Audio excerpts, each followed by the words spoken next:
sakit ng ulo ko. Ano ba yun?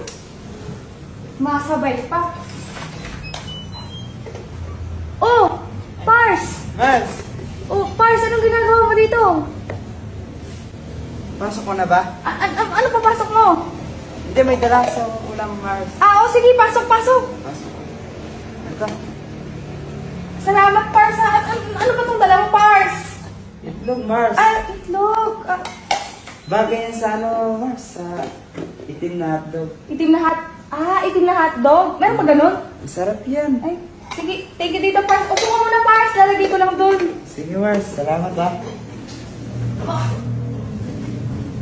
Ano bang sadya mo, Pars? Ay, Mars.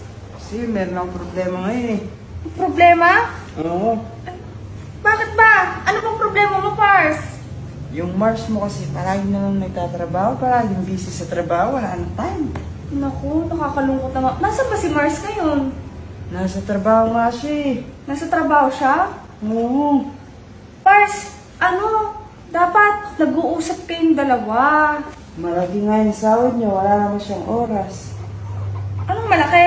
Yung sahod ng Mars mo, Mars. Ngayon, anong problema? Gusto ko sanang maparito muna sa inyo, Mars eh. Ganun ba? Sa bagay na, lungkot talaga yung nararamdaman mo na yan. Dapat talaga nilalabas mo yan. Malaki nga yung problema ko ngayon.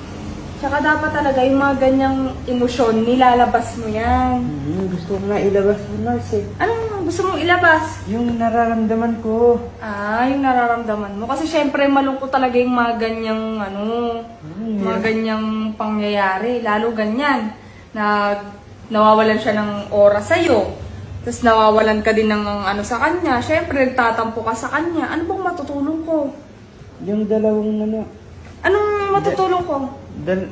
Yung dalawang ulam, kainin mo yun para hindi ka tumaba, no? Pagpa-diet din kasi yun. Oo, alam ko naman na yun. Alam ko naman na pampa-diet yun. Sige, Pars, kung gusto mo, dito ka muna. Gusto mo ba? Dito ka muna? Mars, dito muna ako. Tititigan ko yung dalawang, Ano? yung dalawang man. Parang ako ng mga aso nyo, no? Yung iba, gumagala, pero lang. May aso ko na kayo dito. May aso kami dito. Maging ka lang. Feel at home ka lang. Huwag kang huwag kang mahihiya. Tara sa kwarto. Ha? Taras, sabi ko, linisin natin yung mga sapatos nyo. Kasi madumi na, Medyo parang... Akala, ang rinig ko, sabi mo sa kwarto? Hindi, sabi ko, linisin natin yung mga sapatos nyo. Sige, dyan ka muna ha. Sige. Kung may kailangan ka, mo lang ako ha. Sabihan mo lang ako ha. Sasabihin kita. Sarap ni Kumari ah.